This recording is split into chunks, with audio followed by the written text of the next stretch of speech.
O que aconteceu primeiro foi o retorno de Goloás para casa.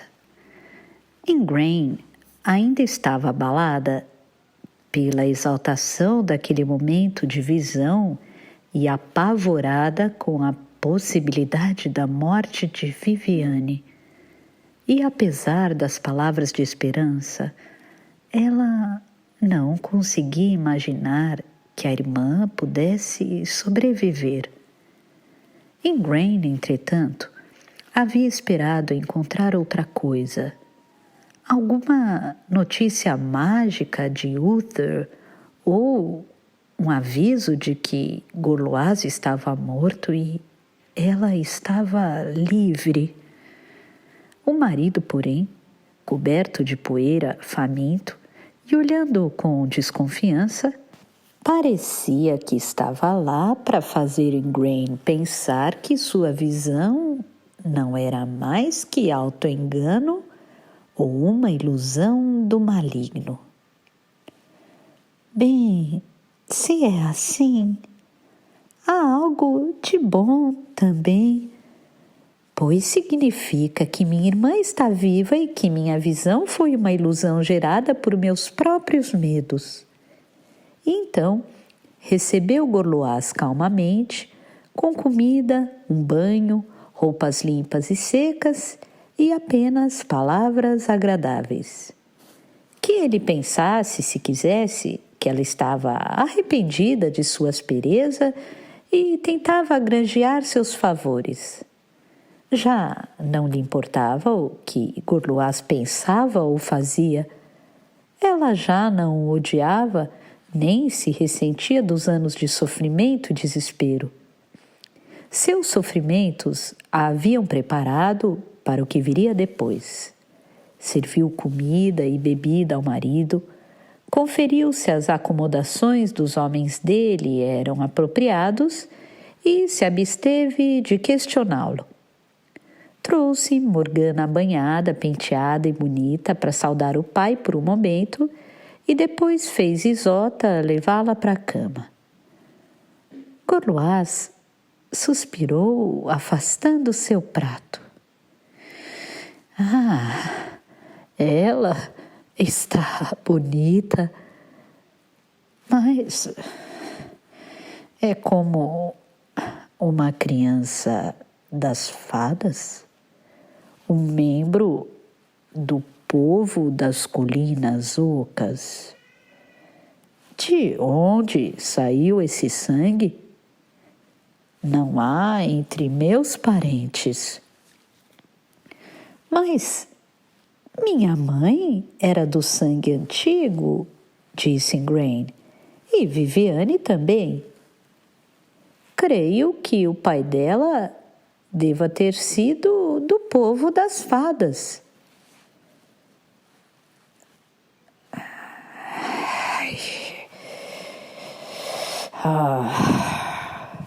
Goloás estremeceu e disse: E você nem mesmo sabe quem é o pai dela? Uma das coisas que os romanos fizeram bem foi acabar com esse povo. Não temo um homem armado que pode matar, mas temo o povo subterrâneo das colinas ocas, com seus círculos encantados e sua comida que pode fazê-lo vagar enfeitiçado por 100 anos, com seus raios de elfo que saem do escuro e atingem o homem sem confissão para mandá-lo para os infernos. O diabo os criou para a morte dos cristãos e é obra de Deus matá-los, creio eu. Igraine pensou nas ervas e plantas medicinais que as mulheres do povo das fadas levavam para curar conquistadores, nas flechas envenenadas que podiam derrubar caças que não seriam capturadas de outra maneira, e em sua própria mãe, nascida do povo das fadas, e no pai desconhecido de Viviane. E Gorlois, como os romanos, acabaria com esse povo simples em nome do Deus dele? Bem, ela disse, creio que isso deve estar de acordo com a vontade de Deus. Talvez Morgana devesse ser criada em um convento de mulheres santas. Assim, o grande mal que ela herdou de seu sangue antigo jamais a manchará. Quando ela tiver idade o suficiente, vamos arranjar isso. Um homem santo uma vez me disse que as mulheres levam o sangue de suas mães, e tem sido assim desde o tempo de Eva. O que está nas mulheres, que são cheias de pecado, não pode ser sufocado por uma menina, mas os filhos levam o sangue dos pais, assim como Cristo foi feito à semelhança de Deus, seu Pai. Então, se tivermos um filho em Grain, não precisamos nos preocupar com que ele tem o sangue do velho povo maligno das colinas. Uma onda de raiva passou por Ingrain, mas ela havia prometido a si mesma que não o irritaria. Isso também deve estar de acordo com a vontade de Deus, pois ela sabia, caso Gorlois tivesse esquecido, que ele jamais voltaria a tocá-la como um homem toca uma mulher. Não importava agora o que dizia ou fazia. Diga-me, o que o trouxe para casa de modo tão inesperado, meu marido? Uther, é claro. Houve uma grande cerimônia de coroação na Ilha Dragão, que é perto da Glastonbury dos padres. Não sei por que os padres permitem que aquilo permaneça ali, pois é um lugar pagão.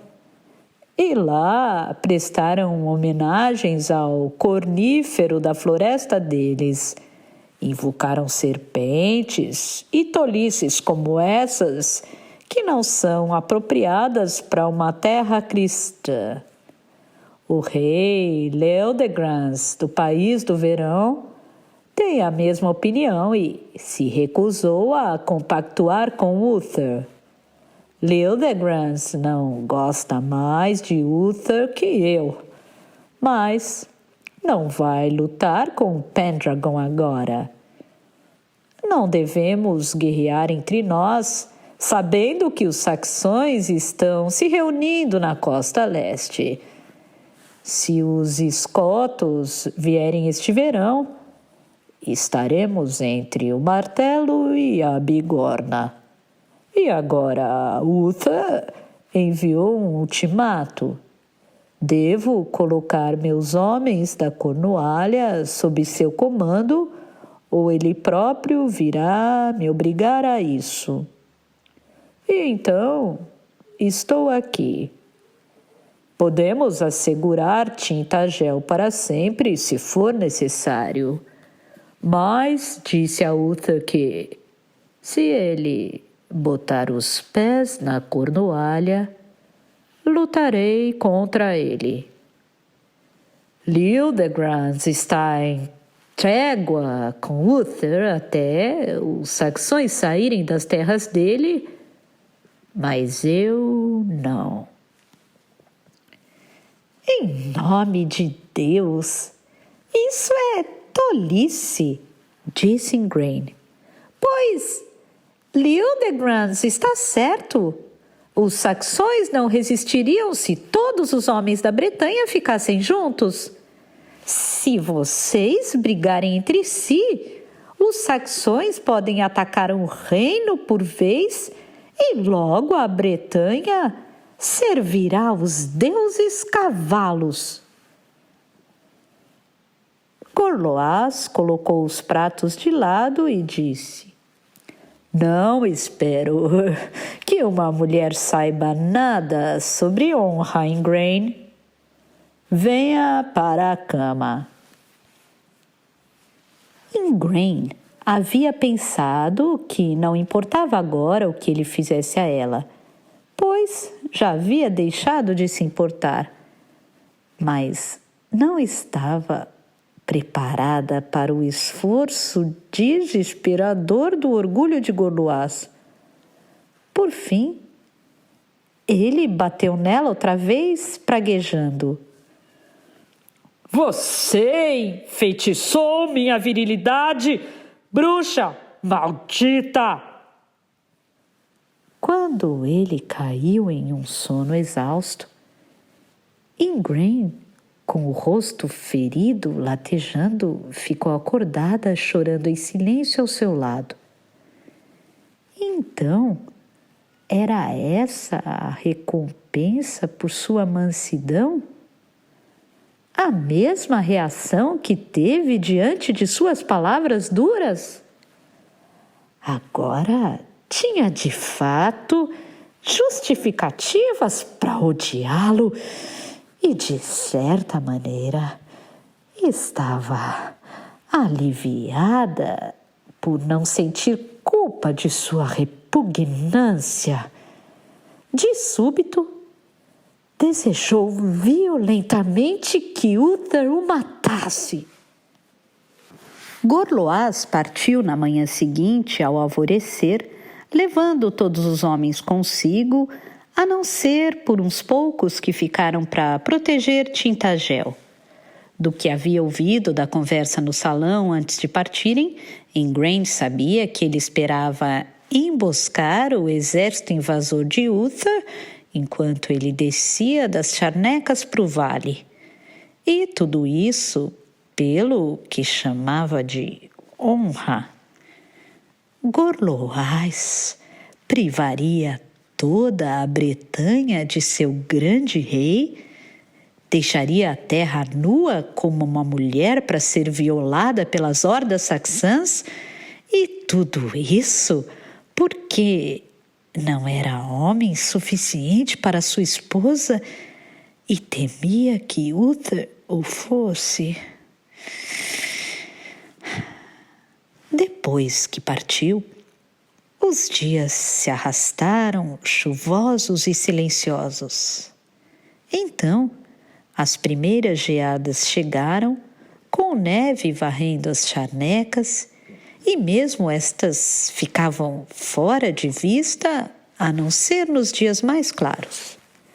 Ela ansiava por notícias, sentia-se como um texugo preso em uma toca de inverno. Solstício de inverno. Uther havia dito que iria até ela no solstício de inverno. Mas agora Ingrain começava a se perguntar se aquilo havia sido apenas um sonho. Enquanto os dias de outono se arrastavam escuros e frios, ela começou a duvidar da visão, mas sabia que qualquer tentativa de repeti-la para reassegurá-la não ajudaria em nada. Havia sido ensinada na infância que a dependência das artes mágicas era algo errado. Era permitido buscar uma centelha de luz na escuridão, e isso ela havia feito. Mas a magia não deveria se tornar um apoio para a criança que aprende a andar, pois assim ela se tornaria incapaz de dar um simples passo sem a necessidade de uma orientação sobrenatural. nunca fui capaz de confiar em mim mesma. Ela pensou com amargura. Quando criança, sempre buscou orientação em Viviane. Mas, assim que cresceu e se casou com Gorlois, que achava que ela deveria confiar a ele em todas as coisas e, em sua ausência, deveria buscar aconselhamento constante com o padre Columba. Então, agora, sabendo que tinha a chance de começar a pensar sozinha, ela se voltava a si mesma. Ensinou a filha a afiar e começou a treinar Morgause para tecer com cores. Estocou suprimentos de comida, pois começava a parecer que o inverno poderia ser mais frio e longo que o normal.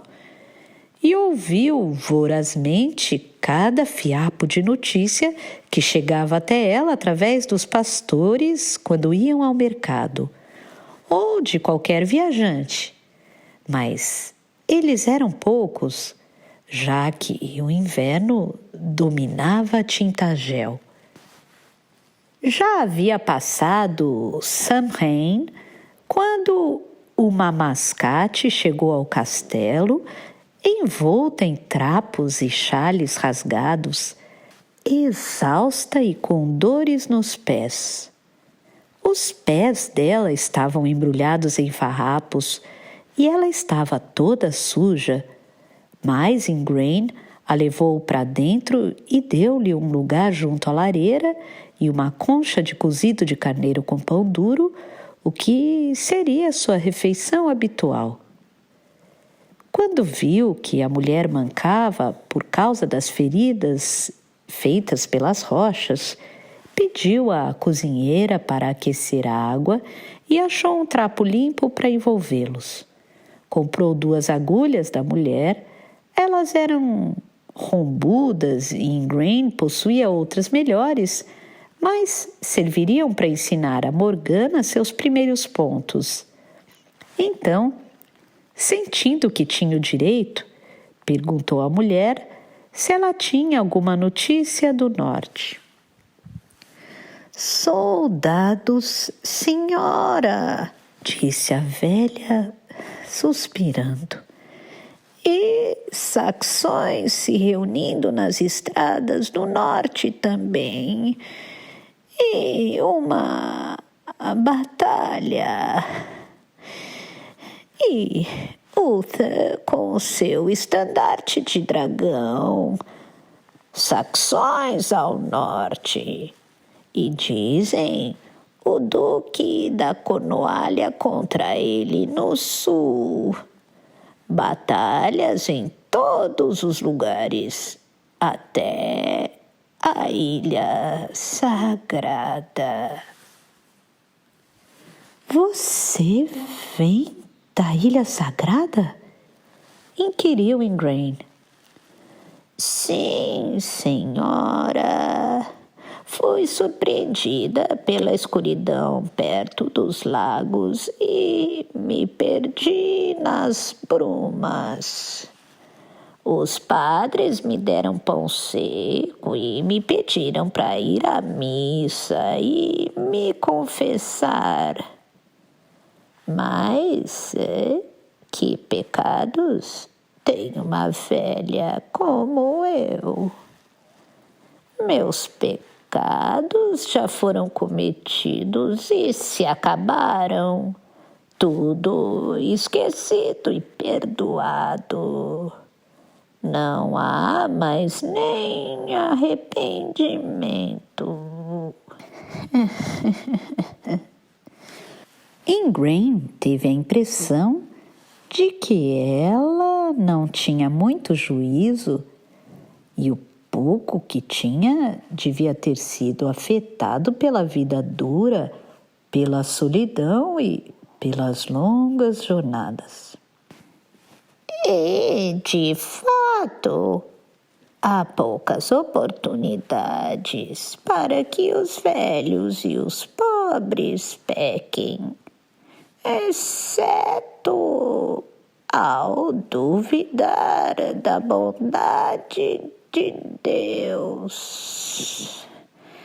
E se Deus não consegue entender por que duvidamos dele, então não é tão sábio como os padres pensam.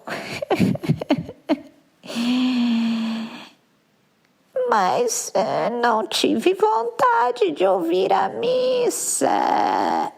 E estava mais frio dentro da igreja do que fora. Então vaguei pela névoa e cerração. E depois vi um buraco. E de algum jeito fui à Ilha Sagrada. E lá uma mulher da senhora me deu comida e um lugar perto do fogo, assim como você. Você viu a senhora? Ah, dê-me notícias dela. É minha irmã. Sim, ela me disse isso, que a irmã dela era mulher do Duque da Cornualha e que não sabia se ele ainda vivia. Ah, sim. Ela me deu uma mensagem para você. É por isso que vim aqui pelas charnecas e rochas e destrocei os pés em tantas pedras. Agora, o que ela me disse? Pobre de mim, não consigo me lembrar. Acho que perdi a mensagem nas brumas da Ilha Sagrada. Sabe, os padres me disseram que não há mais Ilha Sagrada e nunca mais haverá. Eles disseram que Deus a havia afundado no mar e que, se eu achava que havia sido recebida lá, isso não passava de bruxarias e ilusões do diabo. Ela fez uma pausa. Estava com o corpo curvado e continuava rindo. Ingrain esperou. Por fim, perguntou: Fale-me da senhora de Avalon. Você a viu? Ah, sim, eu a vi. Mas ela não é como você. Parece uma fada pequena e morena. Os olhos da mulher se iluminaram e então clarearam. Agora me lembro da mensagem. Ela falou: diga a minha irmã Ingrain que ela deve se recordar de seus sonhos e não perder a esperança. E eu ri daquilo. Exceto, talvez, para vocês, senhoras, em suas belas casas. Os sonhos não servem para muita coisa. Pelo menos não para nós que vagamos pelas estradas das névoas. Ah, sim! Tem mais uma coisa.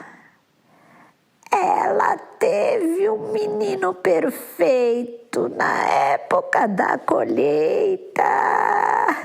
Pediu-me para dizer a você que estava melhor que todas as esperanças e expectativas e que chamou o menino de Galahad.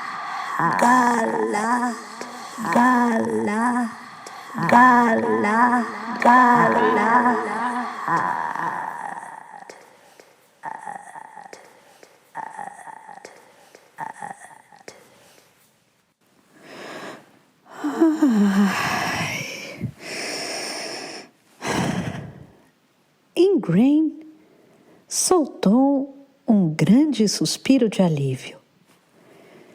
Então Viviane havia, contra todas as expectativas, sobrevivido ao parto.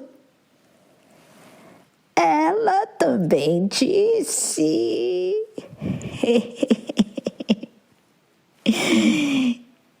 que ele era filho de um rei e que era apropriado que o filho de um rei servisse a outro.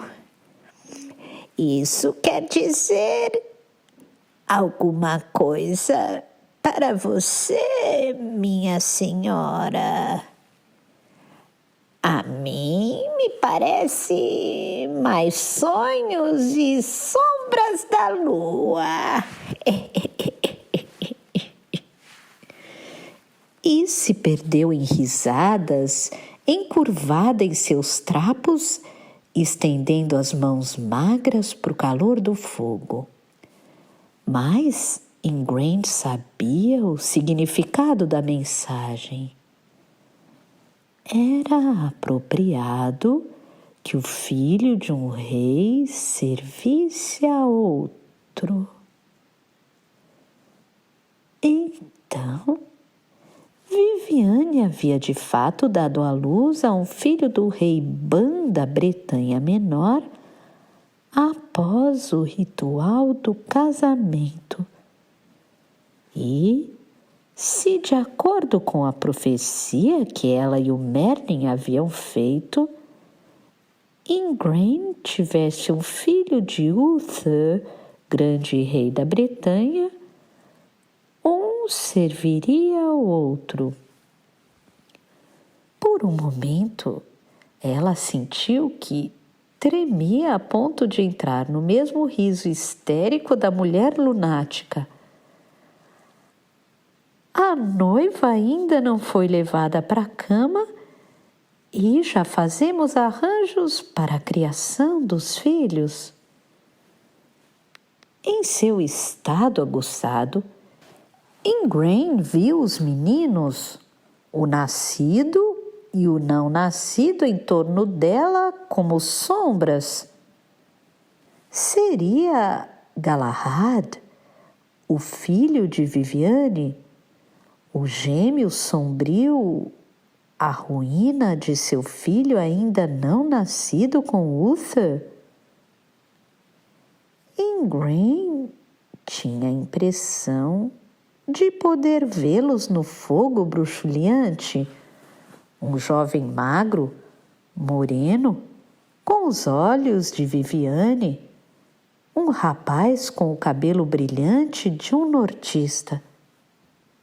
E então, cintilando nas chamas, ela viu as insígnias sagradas dos druidas mantidas agora em Avalon desde que os romanos queimaram os bosques sagrados.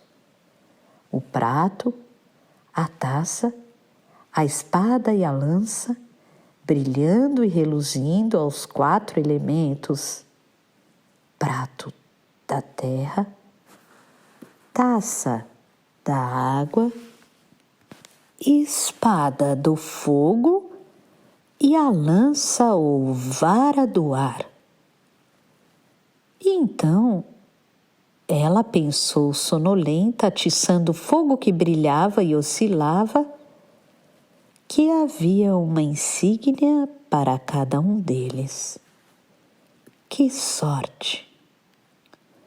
Ela piscou ferozmente, endireitando-se. O fogo havia virado carvão. A velha mascate dormia, os pés enfiados sob os trapos e xales, tão perto quanto possível do fogo. O salão estava quase vazio. Sua criada dormitava em um banco, bem enrolada em um xale e um manto. Os outros serviçais haviam ido para a cama. Teria ela dormido ali metade da noite e sonhado tudo isso? Ela acordou a criada, que foi resmungando para a própria cama. Deixando a velha mascate dormindo ao lado do fogo, Ingrain se esgueirou tremendo para o seu quarto, arrastando-se para o lado de Morgana e abraçando forte a menina, como se para afastar fantasias e medo. O inverno chegou de fato. Não havia muita madeira para queimar em Tintagel, apenas um tipo de rocha que pegava fogo, mas soltava uma fumaça maligna que pretejava as portas e os tetos. Às vezes, tinham de queimar algas marinhas secas que empesteavam todo o castelo com cheiro de peixe morto, como o mar na maré baixa. Os últimos rumores davam conta dos exércitos de Uther chegando perto de Tintagel, prontos para cruzar as grandes charnecas. Em condições normais, o exército de Uther poderia dominar os homens de Gorlois. Mas, e se eles forem emboscados? Uther não conhece o território. Ele mesmo se sentiria ameaçado pelo terreno rochoso e desconhecido, sabendo que os exércitos de Gorlois estariam agrupados perto de Tintagel. Uther não estaria esperando uma emboscada mais próxima. Ela não podia fazer nada além de esperar. Era o destino de uma mulher ficar em casa, castelo ou casebre. Era assim desde a chegada dos romanos. Antes disso, as tribos celtas seguiam os conselhos de suas mulheres e, bem mais ao norte, havia existido uma ilha de mulheres guerreiras que fabricavam armas e ensinavam os chefes guerreiros a usá-las. Ingrain ficou acordada noite após noite, pensando em seu marido e em seu amante. Se é que era possível chamar de amante um homem com quem não havia trocado um único beijo, pensou. Uther havia jurado a ela que viria no solstício de inverno, mas como ele poderia atravessar as charnecas e escapar da armadilha de Gorlois que estava à espera dele? Se ao menos fosse uma feiticeira ou sacerdotisa treinada como Viviane. Ingrain fora criada com histórias do mal que havia no uso de feitiços para impor a vontade de alguém aos deuses. Era, então, uma boa coisa deixar que Uther fosse emboscado e seus homens assassinados? Ela disse a si mesma que Uther teria espiões e batedores e não precisaria da ajuda de uma mulher. Ainda assim, sentia desconsolada que devia haver algo melhor a fazer do que ficar sentada esperando. Uns dias antes da noite do solstício de inverno, uma tempestade soprou com fúria por 2 dias tão ferozmente que Ingrain sabia que no norte, nas charnecas, nada que não estivesse intocado como um coelho sobreviveria. Mesmo em segurança dentro do castelo, As pessoas se agachavam perto das poucas lareiras acesas e escutavam, tremendo, a fúria do vento. Os dias eram tão escuros, tomados por neve e chuva, que Ingrain não conseguia enxergar o suficiente para afiar. O estoque de velas era tão limitado que ela não se atrevia a consumir mais do que o previsto, pois havia ainda um longo fardo de inverno a aguentar.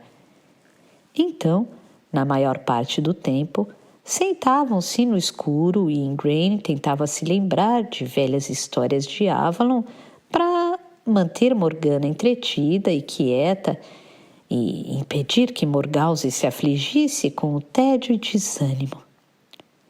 Quando, enfim, a criança e a jovem caíam no sono, Ingrain sentava-se envolvida em seu manto diante dos resquícios do pequeno fogo, tensa demais para se deitar, sabendo que permaneceria acordada se o fizesse, fitando a escuridão com os olhos doloridos e tentando enviar seus pensamentos através das léguas até...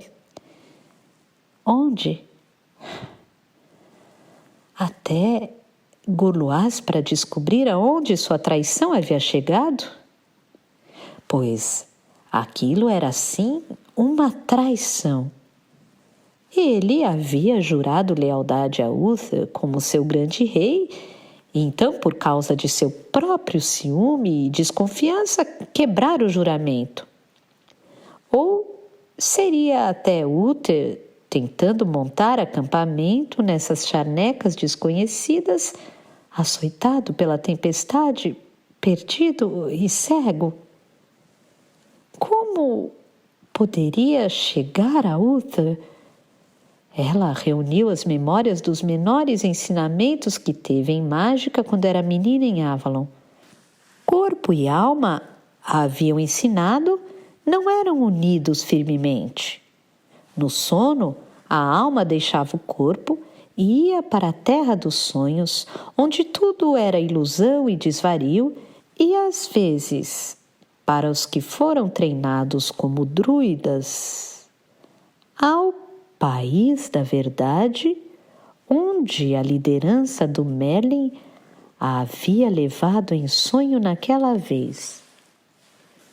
Quando Morgana estava nascendo e as dores pareciam durar para sempre, ela havia deixado brevemente o corpo e visto a si mesma deitada lá embaixo, uma criatura atormentada pelas parteiras e encorajada pelas criadas, enquanto flutuava, livre de dores e eufórica, em algum lugar acima.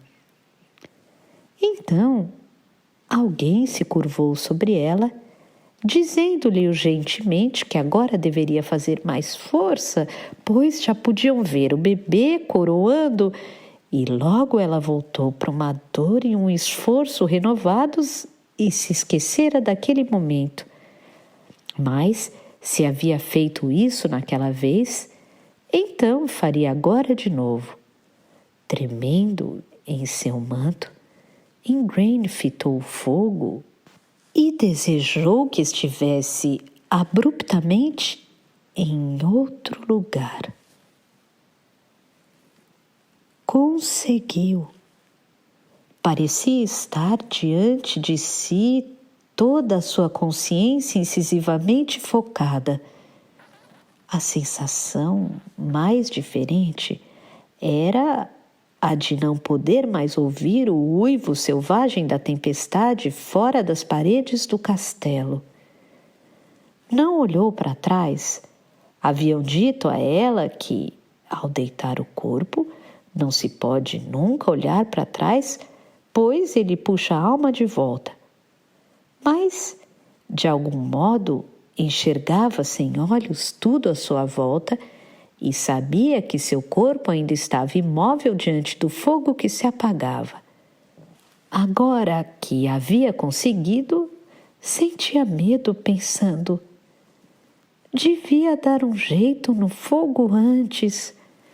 Mas sabia que se voltasse para o corpo, jamais teria coragem de tentar de novo. Ela pensou em Morgana, o laço vivo entre ela e Gorloás.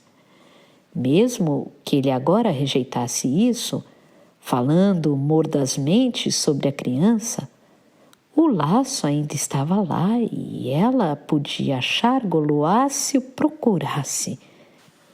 Enquanto o pensamento se formava em sua mente, ela já estava em outro lugar.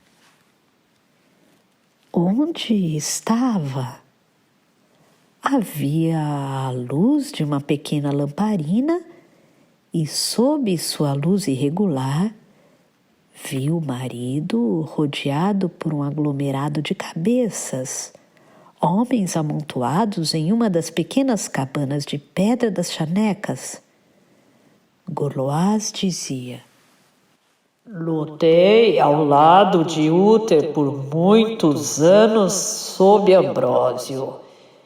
E, se o conheço, vai se valer de coragem e surpresa. Seus homens não conhecem nosso clima da Cornualha e não saberão que, se o sol se põe em meio a uma forte tempestade, o céu vai ficar limpo logo depois da meia-noite. Então, não vão se mexer até o nascer do sol, mas sairão assim que ele despontar no horizonte, esperando cair sobre nós ainda pela manhã. Se cercarmos o acampamento dele nessas horas, entre o fim da tempestade e o nascer do sol, poderemos surpreendê-los ali. Estarão preparados para uma marcha, não para uma batalha. Com um pouquinho de sorte, nós os pegaremos antes que tirem as armas de suas bainhas.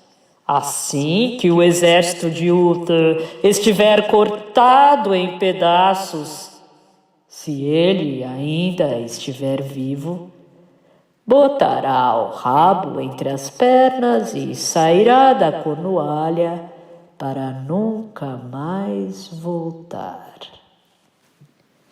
Sob a luz fraca da lamparina, Ingrain viu Gorloás arreganhar os dentes como um animal.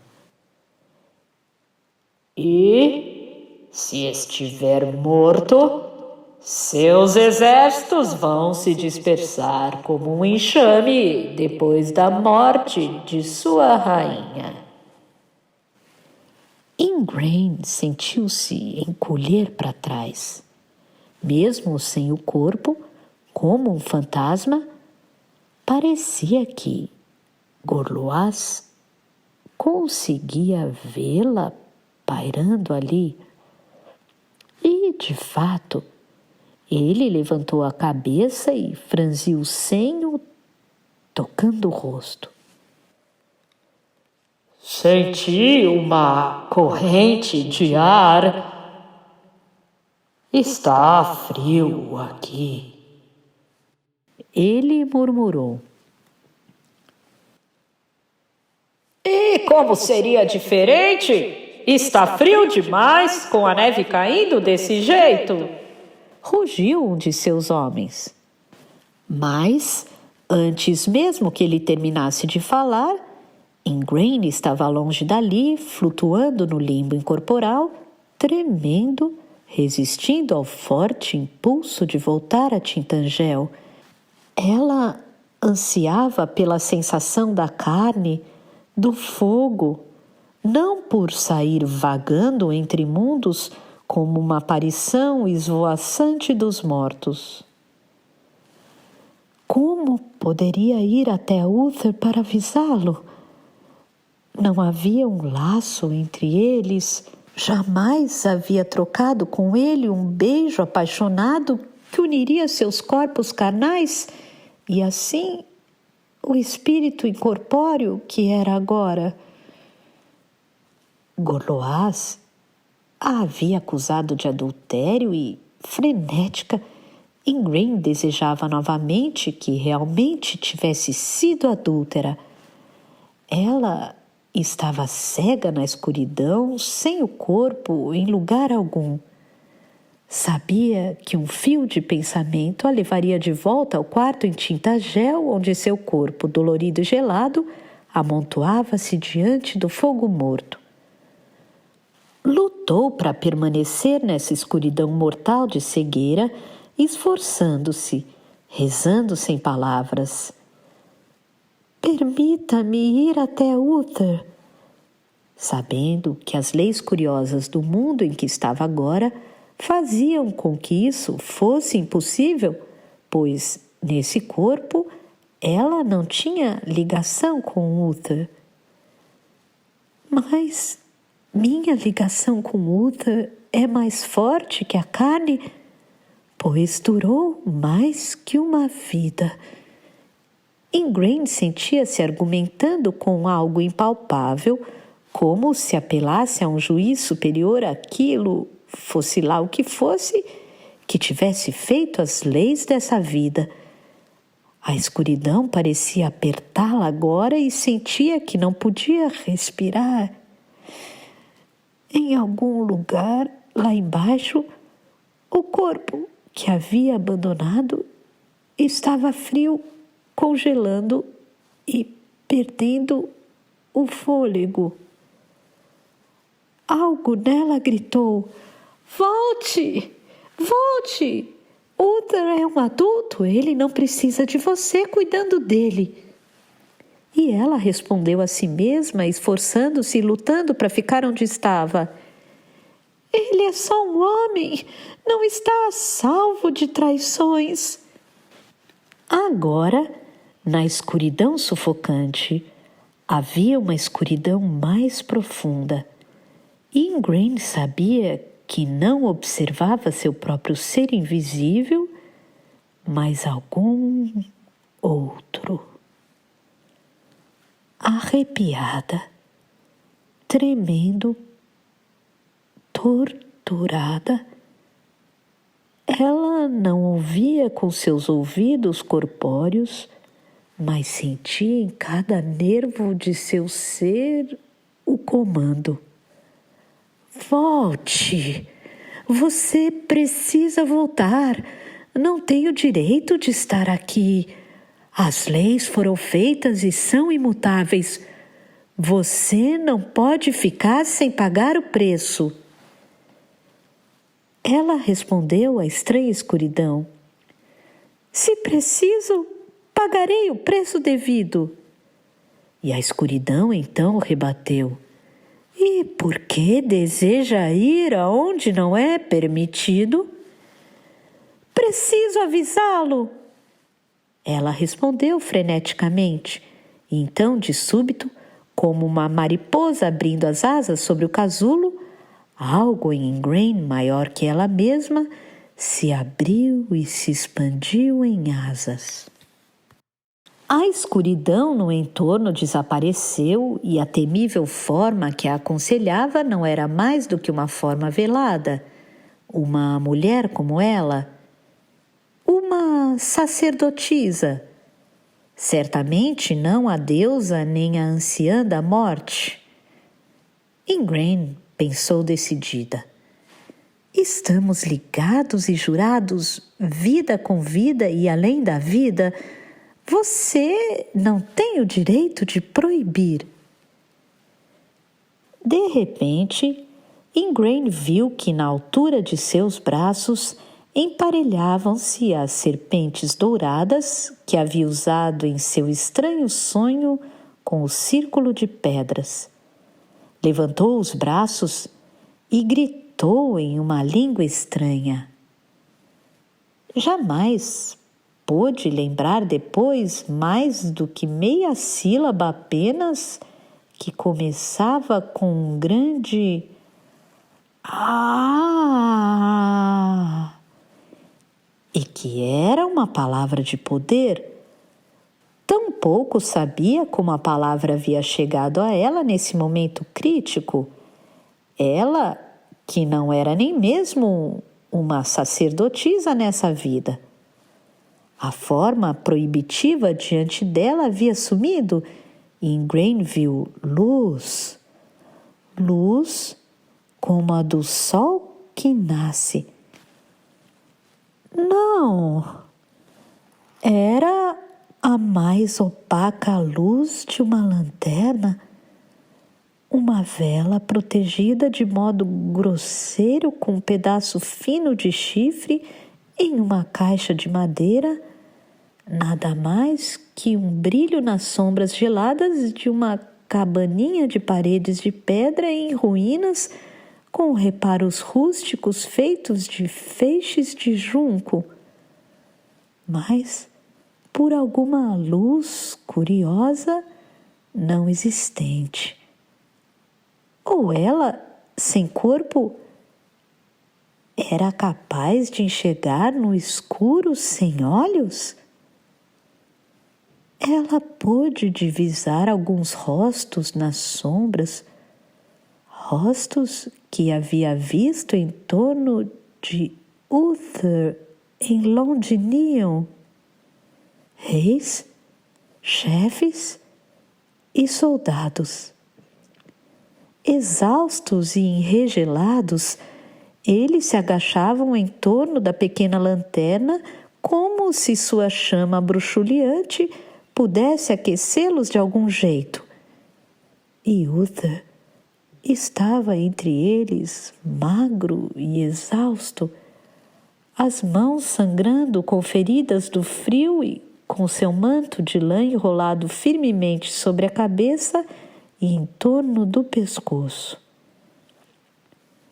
Esse não era o sacerdote amante, orgulhoso e real que havia visto em sua primeira visão, nem mesmo o rapaz desajeitado e grosseiro que havia entrado na igreja perturbando a todos, mas esse homem exausto, fatigado, com os cabelos molhados em torno do nariz vermelho de frio, parecia a ela de algum modo mais real, mais belo que nunca.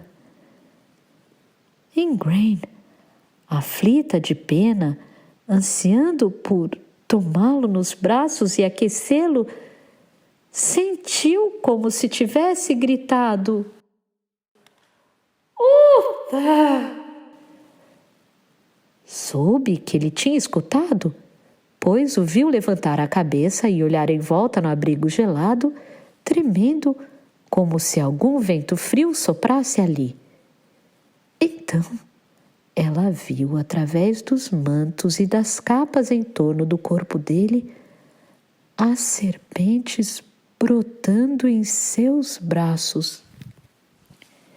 Não eram reais, retorciam-se como serpentes vivas quando nenhuma espécie conhecida pela humanidade deixaria sua toca em tal clima. Mas ela as viu e, de algum modo, Uther a viu e abriu a boca para falar. Imperativamente, ela fez um gesto para que ele ficasse em silêncio.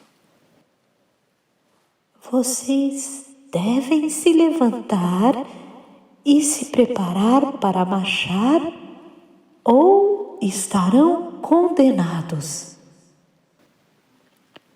A mensagem não surgiu na mente dela em forma de palavras, mas Ingrain sabia que se movia diretamente dos pensamentos dela para os dele. A neve vai parar logo depois da meia-noite. Gorloaz e os soldados dele sabem que estão aqui e vão cair sobre vocês e cortá-los em pedaços. Vocês precisam estar prontos para enfrentar o ataque. A neve vai parar logo depois da meia-noite. Gorloaz e os soldados dele sabem que estão aqui e vão cair sobre vocês e cortá-los em pedaços. Vocês precisam estar prontos para enfrentar o ataque.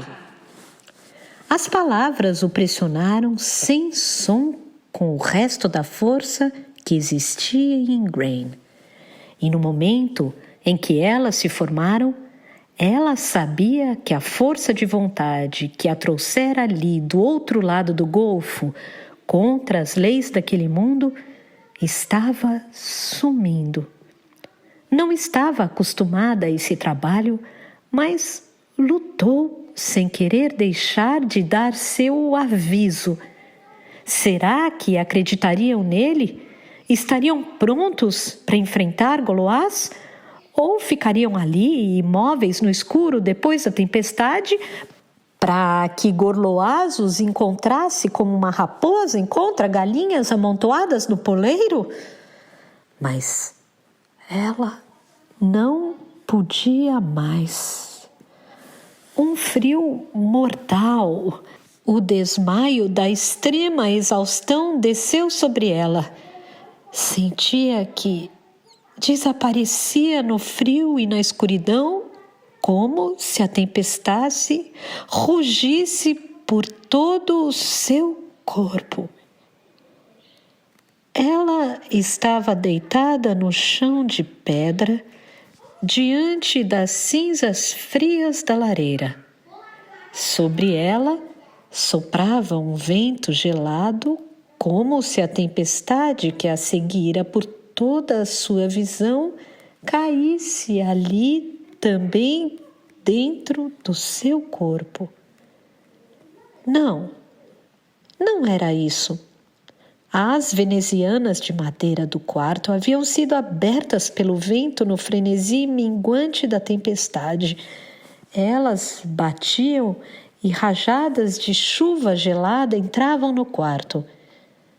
Ingrain estava gelada, tão gelada que sentia que jamais se moveria de novo, que se deitaria ali e congelaria e que o frio de seu corpo se transformaria gradualmente no sono da morte. Naquele momento, ela não se importava. Deve haver uma punição por quebrar um tabu. Essa é a lei. Fiz algo proibido e não posso sair incólume disso. Teuter estivera a salvo, eu aceito, ainda que minha punição seja a morte. Ingrain, de fato, aconchegando-se e tentando se cobrir com o calor inadequado de seu manto, sentia que a morte seria misericordiosa. Ao menos ela não sentiria frio. Mas Morgana dormia na cama perto daquela janela. Se não fosse fechada, ela pegaria um resfriado e talvez tivesse a febre dos pulmões. Ingrain não teria se movido por causa de si mesma, mas por sua filha e sua irmã inocente, ela se forçou dolorosamente a se movimentar, a fazer seus pés e mãos dormentes se moverem. Desajeitada, andando como se estivesse bêbada, ela tropeçou até a janela e se atrapalhou com as mãos congeladas até fechá-la. O vento, por 2 vezes, a arrancou de seus dedos e ela se ouviu soluçando ao lutar com a madeira. Não podia sentir, mas sabia que havia arrancado uma unha em seu embate com a veneziana, que lutara com ela como se fosse uma coisa viva. Por fim, pegando o trinco entre as mãos, ela fechou à força, beliscando o dedo gelado e azul no batente, enquanto conseguia empurrar o ferrolho de madeira. Ainda estava frio dentro do quarto, frio como gelo, e ela sabia que, sem fogo, Morgana e Morgause ficariam doentes. Não queria nada mais do que se arrastar para a cama entre elas, ainda embrulhada em seu manto, e se esquentar entre seus corpos jovens e quentes. Mas levaria horas para amanhecer, e ela era quem havia deixado de cuidar do fogo. Tremendo, enrolando-se mais no manto, pegou um braseiro na lareira e correu escada abaixo, sentindo os pés gelados se machucarem ao bater na pedra. Na cozinha, 3 criadas enrolavam-se muito próximas uma das outras diante do fogo. Estava quente ali e uma panela fumegante pendia de um longo gancho sobre as chamas. Mingau para a refeição matinal, sem dúvida. Bem, era sua própria cozinha e seu próprio mingau. Ingrain mergulhou uma caneca na panela e bebeu o caldo de aveia quente sem sal, mas nem isso a esquentou. Então, encheu o braseiro com brasas vermelhas e cobriu o fogo. Segurando o braseiro em uma dobra de sua saia, subiu novamente a escada.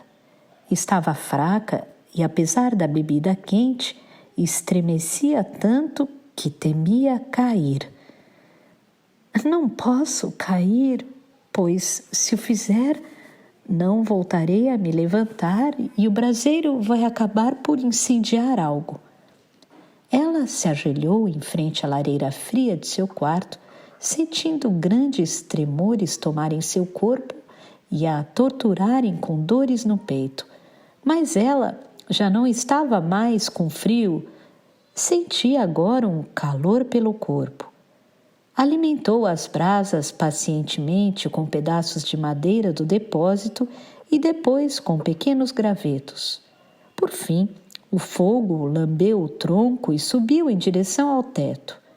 Ingrain sentia tanto calor agora que havia tirado seu manto, cambaleando em direção à cama. Levantou Morgana e se deitou com a criança nos braços, mas não sabia se havia dormido ou morrido. Não estava morta. A morte não traria essa tortura, tremores de calor e frio.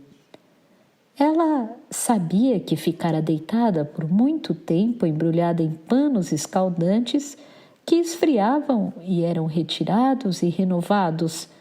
Sabia que forçaram bebidas quentes por sua garganta, às vezes misturas nauseantes de ervas contra a febre e às vezes destilados fortes misturados com água quente.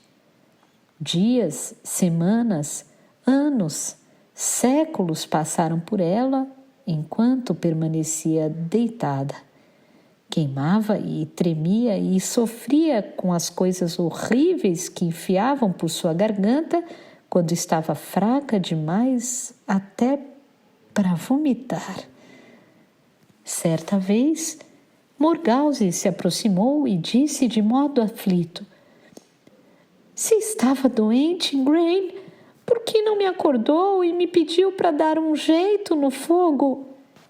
A forma escura que havia proibido que seguisse pela estrada estava de pé no canto do quarto. E agora, Ingrain podia ver seu rosto.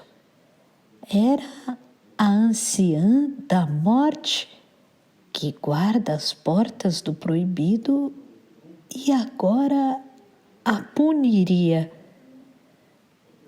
Morgana veio olhá-la. Seu rostinho pequeno e sombrio estava assustado. Ingrain queria tranquilizar a filha, mas estava fraca demais para falar. E Uther estava lá também. Mas ela sabia que ninguém mais podia vê-lo e não era decente gritar o nome de qualquer outro homem além do seu próprio marido. Ninguém pensaria mal dela se gritasse o nome de Gorlois, mas Mesmo se estivesse morrendo, não queria gritar o nome de Gorlois. Não queria mais nada dele na vida ou na morte. Havia traído Gorlois com seu feitiço? Ou havia sido apenas um sonho tão irreal quanto sua tentativa de avisar Uther? Ela o teria salvado? Parecia que ela vagava novamente pelos espaços gelados, tentando cegamente se forçar através da tempestade para dar seu aviso. E quando Padre Columba veio e murmurou algo em latim sobre ela, Ingrain ficou desesperada. Que direito tinha ele de vir perturbá-la com extrema unção quando ela não podia se defender? Ingrain havia mexido com feitiçaria. Pelos padrões dele, ela era uma mulher má e ele a condenaria por trair Gorlois, vingando seu mestre. A tempestade havia voltado, atravessando seu corpo. Ela vagava interminavelmente por ela, tentando encontrar Morgana, que havia se perdido nela. Apenas Morgause estava lá, usando uma coroa, a coroa dos grandes reis de toda a Bretanha. Então, Morgana estava de pé na proa de uma barca que passava pelo mar do verão rumo à costa de Avalon. Morgana vestia o manto de uma sacerdotisa, um manto que Viviane usava. E depois de tudo, era escuridão e silêncio.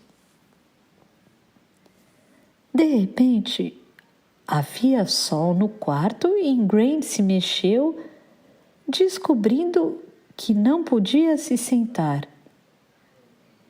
Fique deitada e não se mexa, minha senhora, disse Isota. Em um instante trago o seu remédio. Se sobrevivi às suas beberragens de ervas, disse Ingrain, surpreendendo-se ao perceber que sussurrava. Provavelmente vou sobreviver a isso também. Que dia é hoje? Apenas 10 dias antes do solstício de inverno, minha senhora. E quanto ao que aconteceu, ora, todos sabemos que o fogo em seu quarto deve ter se apagado durante a noite e sua janela se abriu com o vento. A senhora Morgause disse que acordou e viu a senhora fechando a janela e saindo em seguida e voltando com o braseiro. Mas a senhora ficou em silêncio e avivou o fogo. Então ela não sabia que a senhora estava doente até pela manhã.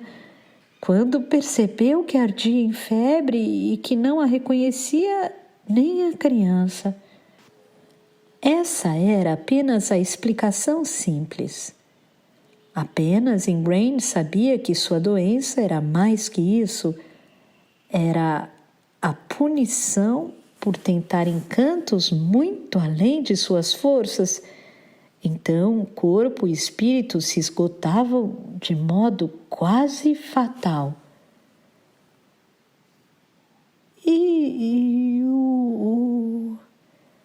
Ingrain interrompeu a fala. Não podia perguntar de Uther o que estava pensando. Há alguma notícia do meu senhor Duque? Nenhuma, senhora. Sabemos que houve uma batalha, mas nenhuma notícia chegará até que as estradas sejam desobstruídas após a grande tempestade. Mas não deve falar mais, senhora. Deve tomar um pouco de caldo quente e deitar para dormir. Pacientemente, Ingrain bebeu o caldo que lhe trouxeram e dormiu. As notícias chegariam quando fosse tempo.